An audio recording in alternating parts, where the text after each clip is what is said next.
Assalamualaikum warahmatullahi wabarakatuh. Saya Auliawan Abu Fadal. Saya ingin menjelaskan tentang tampil percaya diri di mata kuliah public speaking.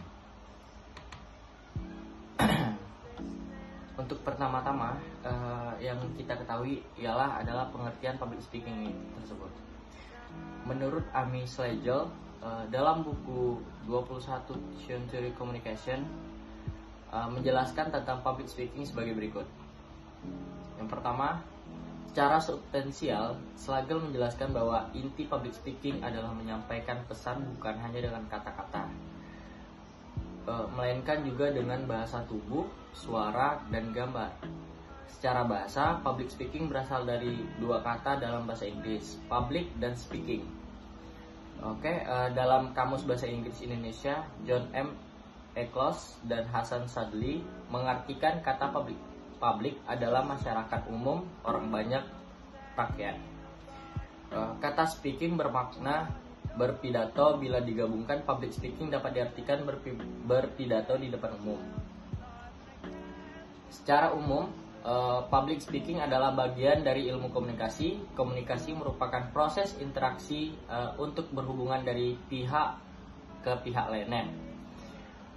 Dalam lintasan sejarah awal, proses komunikasi berlangsung sangat sederhana, dimulai dengan jumlah ide yang abstrak atau pikiran dalam otak seseorang untuk mencari data atau menyampaikan informasi.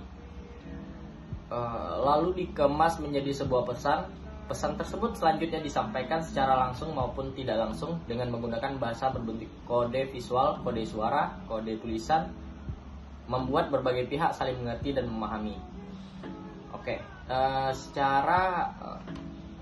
Secara teoritis, fungsi komunikasi adalah menciptakan kesadaran atau awareness, mengubah persepsi, mengubah keyakinan, mengubah pensikapan atau reminder atau mengingat kembali memperkuat sikap, mendapatkan respon langsung dan membangun citra.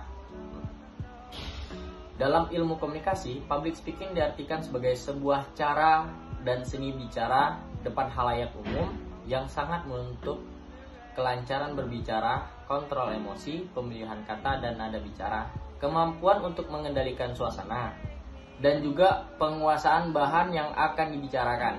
Di dalam public speaking dibutuhkan penguasaan medan dan pengenalan terhadap karakter audiens yang diajak bicara, dan bahasa juga menyangkut gaya-gaya tubuh yang menunjang materi pembicaraan. Kita lanjut. Ini di sini intinya B. Percaya diri dengan public speaking. Percaya diri dan sikap memainkan peran penting dalam public speaking. Seorang perlu percaya diri di depan audiensnya. Jadi kita harus percaya diri kepada audiens atau khalayak umum untuk menciptakan kesan abadi. Ingat, audiens kita tidak akan menganggap kita serius kecuali dan sampai kita percaya diri. Kegugupan hanya mengidentifikasikan apakah kita berbohong atau tidak, yakin dengan apa yang kita komunikasikan atau dengan apa yang kita bicarakan. Apa itu percaya diri? Percaya diri. Apa perbedaan antara percaya diri dan terlalu percaya diri? Di situ adalah dua hal yang berbeda. Kita benar-benar tidak perlu bereaksi berlebihan atau menggunakan aksen palsu hanya untuk menunjukkan bahwa kita percaya diri. Dengan melakukan itu, kita merusak penampilan. Apa perlunya meniru orang lain? Bukankah kita cukup mampu menangani pemirsa kita? Kita benar-benar tidak perlu khawatir jika kita tidak tahu benar. Percaya diri sangat penting dalam berbicara di depan umum. Kepercayaan diri mencerminkan cara kita membawa diri. Beberapa orang adalah komunikator yang baik, tetapi ketika berbicara tentang sejumlah orang, mereka kehilangan kepercayaan. Masalah seperti demam panggung, gugup, menghilangkan ketika kita memiliki kepercayaan diri. Pasti ada sesuatu dalam diri kita, dan itulah alasan mengapa atasan kita telah meminta kita untuk berbicara kepada orang lain. Atau kepercayaan diri kita muncul saat kita mengetahui agenda dengan baik dan tujuan presentasi yang jelas. Mengapa menurut kita orang akan percaya jika kita tidak yakin dengan konten kita? Ingat, meyakinkan orang pasti bukan hal yang mudah, ya kan? Tetapi ya, situasi menjadi lebih mudah ketika kita cukup percaya diri untuk tidak meyakinkan orang lain, tetapi juga membuat mereka mendengarkan kita dengan perhatian penuh dan juga bertindak sesuai. Tidak setiap orang nyaman berdiri di depan audiens, termasuk saya sendiri. Melakukan kontak mata dengan mereka dan menyampaikan kontennya. Sikap positif memainkan peran penting. Beberapa orang memiliki kebiasaan merapikan segalanya. Jika bos kita menghampiri kita dan meminta kita untuk berbicara dengan sekelompok karyawan yang berjumlah 50 orang, apa reaksi langsung kita? Beberapa orang pasti tidak menyukai ide itu dan mengajukan beberapa alasan untuk menghindari hal yang sama.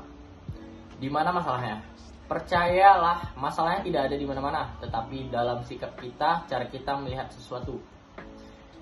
Selalu secara profesional, selalu membantu untuk melihat sisi-sisi yang lebih terang. Ingat, menjiplak tidak menghasilkan solusi.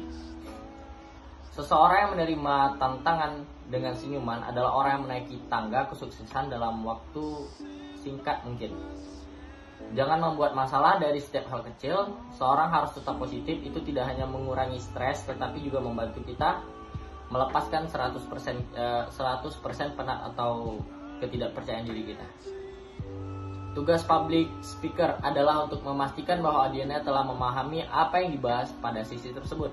Sikap positif membantu berkonsentrasi dan tetap tenang, tetap tersenyum di wajah kita. Sikap positif melainkan peran penting dalam membantu kita terhubung dengan audiens kita. Bahkan jika seorang mengajukan pertanyaan konyol kepada kita, mengapa kita harus bersikap kasar kepadanya? Jangan pernah menemukan kesalahan pada orang lain.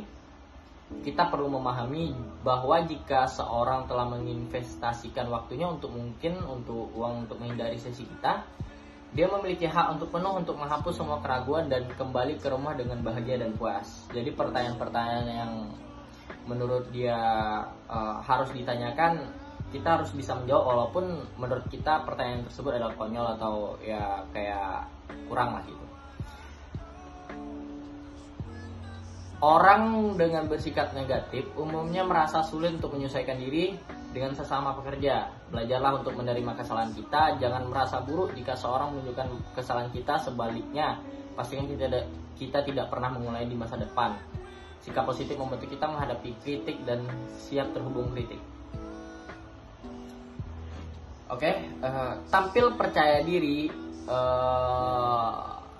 pada saat berbicara di depan publik adalah salah satu indikator keberhasilan dalam melakukan public speaking. Menampilkan rasa percaya diri di hadapan publik juga tentunya akan menambah kesan hebat di mata para audiensnya. Contoh, Bapak Proklamator Kemerdekaan Indonesia yakni Insinyur Soekarno tampak tegas, gagah, berani, dan lantang dalam menyampaikan orasi politiknya di hadapan jutaan masyarakat umum. Siapapun yang mendengar akan hanya terbawa dalam isi dan maksud pesan yang disampaikan oleh beliau. Kita masuk di sesi kesimpulan. Public speaking adalah hal yang diperlukan, bahkan dibutuhkan, khususnya bagi orang-orang yang menginginkan diri untuk lebih berkembang dan maju dalam karir dan pergaulan yang lebih luas. Public speaking juga merupakan salah satu jalan kesuksesan seseorang di masa depan.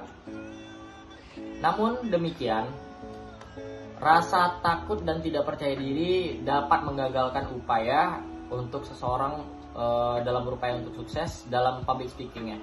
Rasa takut berlebihan dapat merusak persiapan yang telah dilakukan dengan sebaik-baiknya. Untuk itu, setelah mengetahui mengapa kita merasa takut dan tidak percaya diri, kita dapat mengatasi permasalahan tersebut dengan sebaik-baiknya.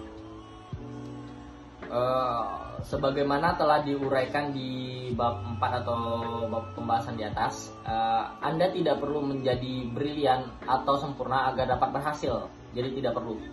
Kata Dr. Morton C. Orman, seorang pakar stres dan pembicaraan profesional, tujuan utama berpidato adalah berikut: memberi hadirin Anda sesuatu yang bernilai. Itu tujuan dari berpidato ya.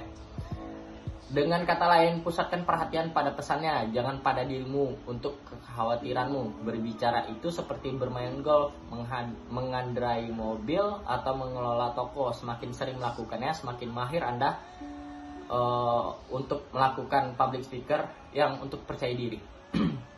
Jadi intinya semakin kita sering melakukan public speaker kepada orang baru atau orang-orang yang baru kita kenal, jadi untuk kedepannya kita lebih mudah untuk berbicara kepada orang lain atau kepada orang banyak karena kita lebih percaya diri dengan apa yang kita sampaikan. Apalagi jika kita menjadi host di suatu acara atau menjadi narasumber di suatu acara, kita bisa lebih percaya diri jika sebelumnya juga kita berlatih untuk berbicara di depan umum.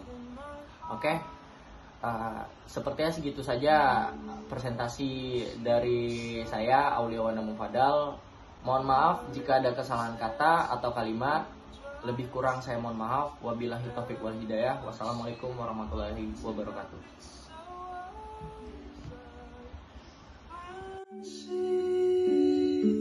Love